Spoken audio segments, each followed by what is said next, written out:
All right, so you ever wonder what's in a home inspector's bag? Well, let me tell you. Got a lot of stuff in here. Not everything I use on every inspection, but they are all good things to have. That's why I bring them along with me. First part of my inspection is always the outside, which includes doing the roof. My favorite part is flying the drone. Drones are great. It can hover above anything I want to inspect and zoom in. And the best thing is too is that it has a chip card, so when I get home I can put it in my laptop and blow up any pictures I might have concerns with that I couldn't figure out when I was on the ground. So the drone is one of my favorite tools, obviously because I have a little bit of fun doing it at the same time. We can't always have sunny days when we're doing our inspections, so my next best thing is my pole camera. This pole camera, it's waterproof and it gets up to about 25 feet from the ground, as well as whatever I can lift it up. And it again too has a chip card in it, so anything that I might question while I'm on the ground, I can go home and blow it up. Another good thing about that as well is that I can take a lot of pictures so that there's no concerns when I get home. I have everything I need to blow up and have a look at. So it's not necessarily my favorite thing to use, but it's the next best thing to the drone. And now when I move inside, I bring this guy with me. So this is my fluorescent light. It's great for getting into the attic and crawl spaces, but it's also what I found very good for doing pictures because it gives a better lighting in the back. It looks more professional when I'm pointing out deficiencies or a picture of the serial number on your furnace. The pictures look a little bit better, and which I think is more professional in the long run. So I have this guy, and then when I've really got to get a light on it, I've got my floodlight. This guy's really good, a lot of power to it. A lot of brightness, and it's good at zooming in on just one spot. So I like this for the attic or in the crawl spaces when there might be something in a corner I just can't quite see with a fluorescent light. I like to pull this guy out. Really good tool. And then I have this when we move into the electrical panel. I have my drill. The electrical panel usually has about 4 screws, or should have at least 4 screws. So I'll bring this out, and I actually find sometimes homeowners will put screws into their attic hatch. And so it's great that I have this to be able to pull those out to get into the attic.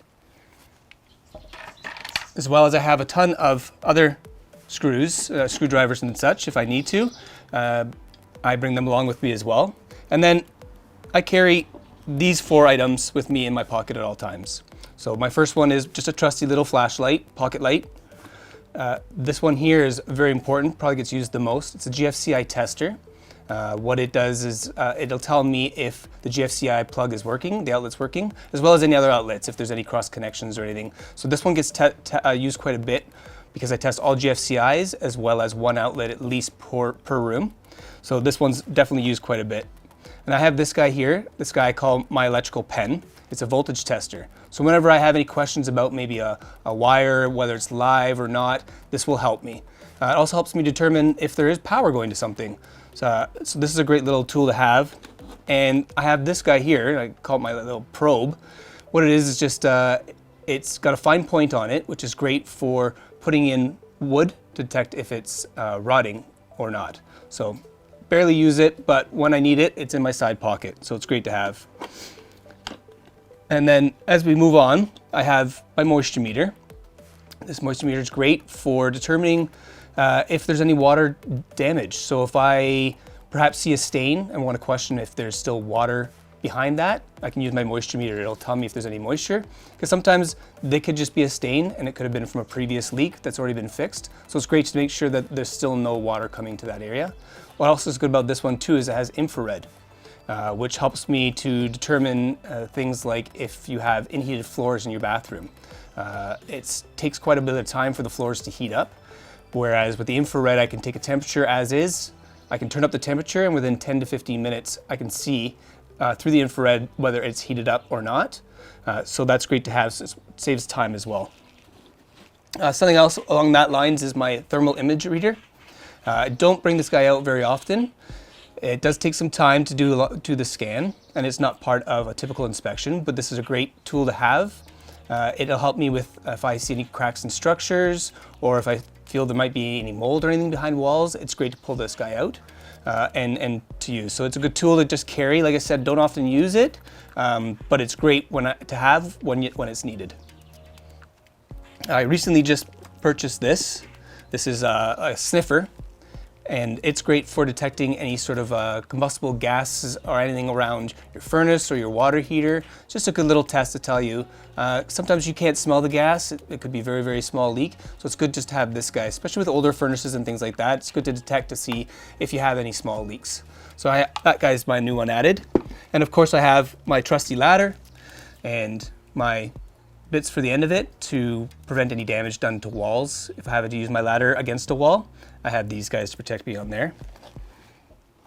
I also have, and again, something I don't pull out very often, and this here is a microscoped camera, that you can use to fish down drains or into small corners. Again, not part of a typical inspection, but it is good to have in case there's one or two times where you want to just do a little bit more research, is what I would say it was for.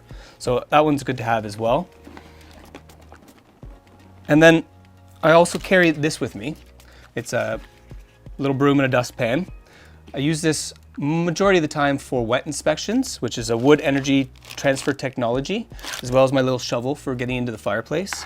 But I've also been carrying this around with regular inspections, and I learned quite early that coming out of the attic, you're always going to bring something with you.